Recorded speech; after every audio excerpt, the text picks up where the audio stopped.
Kalian pernah kepikiran nggak sih kalau krisis yang dialami sebuah negara, misalnya gejolak politik atau krisis ekonomi, itu sebenarnya bisa kita pahami dengan cara yang sama kayak kita memahami krisis pribadi? Nah, itu dia pertanyaan utama dari buku Jared Diamond, Upheaval. Di sini kita bakal kupas kerangka berpikir yang menarik banget yang dia tawarkan. Coba bayangin suasana ini, Boston, tanggal 28 November 1942. Di sebuah klub malam bernama Coconut Grove, orang-orang lagi asyik merayakan akhir pekan Thanksgiving. Semuanya penuh tawa, penuh musik. Tapi dalam sekejap mata, api melalap semuanya. Pintu keluar satu-satunya macet, terblokir. Malam yang tadinya normal, langsung berubah jadi tragedi yang menewaskan 492 orang dan meninggalkan luka yang luar biasa dalam buat para penyintas dan keluarganya. Hidup mereka yang tadinya berjalan di satu jalur, tiba-tiba terlempar keluar jalur, hancur total. Nah, inilah inti dari sebuah krisis pribadi. Satu momen yang mengguncang fondasi hidup kita dan mengubah segalanya untuk selamanya. Peristiwa di Coconut Grove itu adalah sebuah momen kebenaran yang brutal. Dari cerita yang sangat spesifik ini, kita coba geser ke konsep yang lebih umum. Sebetulnya apa sih yang dimaksud dengan krisis? Baik itu buat seorang individu, maupun seperti yang akan kita lihat nanti, buat sebuah negara. Jadi akar kata krisis itu asalnya dari bahasa Yunani loh, yang artinya titik balik atau momen untuk memutuskan. Ini bukan sekedar hari yang buruk atau lagi sial aja, bukan.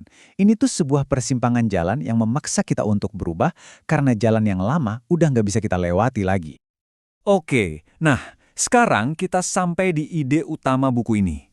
Gimana kalau kerangka yang sama untuk memahami cara seseorang pulih dari krisis pribadi, bisa juga kita pakai untuk ngertiin krisis yang dihadapi oleh sebuah negara? Ternyata, hubungannya itu kuat banget. Coba dia perhatikan, paralelnya tuh jelas banget. Kekuatan ego individu, ya ketahanan mental kita, itu mirip kayak identitas nasional sebuah negara. Bantuan dari teman pas kita lagi jatuh, itu sama kayak bantuan dari negara sekutu. Bahkan, ingatan pribadi kita soal cara melewati masa sulit, bagi sebuah negara itu adalah pengalaman sejarah mereka. Mirip kan? Ternyata, ada sekitar 12 faktor yang jadi penentu berhasil atau tidaknya kita menyelesaikan krisis. Kita nggak akan bahas semuanya, tenang aja, tapi kita akan fokus ke beberapa yang paling penting. Semacam panduan atau playbook buat keluar dari masa-masa sulit. Salah satu langkah pertama yang paling penting adalah membangun pagar. Gini, pas kita kena krisis, rasanya tuh semua hal hancur berantakan. Nah, konsep ini membantu kita untuk memisahkan masalah-masalah spesifik yang perlu diatasi, biar kita nggak lumpuh karena merasa gagal total. Intinya, kita batasi area kerusakannya biar bisa fokus buat memperbaikinya. Setelah pagar itu terpasang, langkah berikutnya ini mungkin yang paling susah, ngaca. Kita harus berani lihat ke cermin. Mampu nggak kita menilai peran kita sendiri dengan jujur? Apa kekuatan kita? Apa kelemahan kita dalam krisis ini? Karena, ya, tanpa penilaian diri yang jujur, perubahan yang nyata itu nggak bakal mungkin terjadi. Buat ngelihat betapa pentingnya hal ini di level negara, coba aja lihat bedanya Jerman sama Jepang setelah Perang Dunia Kedua. Jerman, mereka secara terbuka menghadapi masa lalu mereka yang kelam. Kanselir Willy Brandt bahkan sampai berlutut di Warsawa, sebuah gestur permintaan maaf yang luar biasa. Sebaliknya, Jepang lebih sering menonjolkan peran mereka sebagai korban. Nah, dua pendekatan yang beda banget ini menghasilkan hubungan yang juga beda banget dengan negara-negara tetangga mereka sampai hari ini. Sekarang, yuk kita coba tarik kerangka krisis ini untuk melihat tantangan-tantangan yang dihadapi Amerika Serikat dan juga dunia saat ini. Jangan-jangan, kita ini sebetulnya lagi ada di tengah-tengah krisis yang berjalan pelan-pelan? Ada argumen yang bilang kalau Amerika Serikat sekarang ini sedang mengalami krisis yang berjalan perlahan.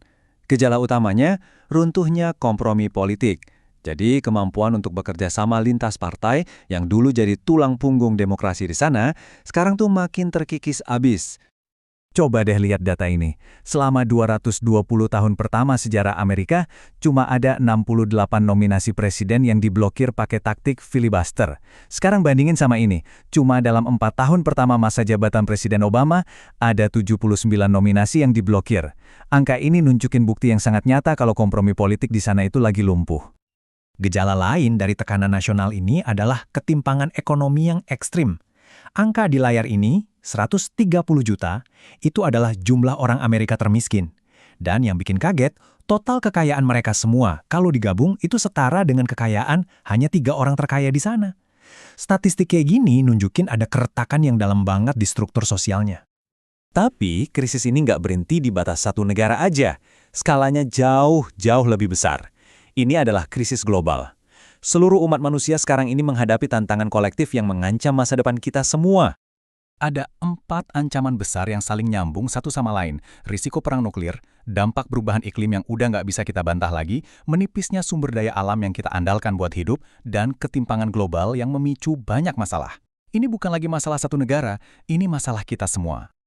Jadi poin utamanya begini, sama seperti seorang individu yang dihadapkan pada titik balik dalam hidupnya, umat manusia secara kolektif sekarang ini lagi ada di persimpangan jalan.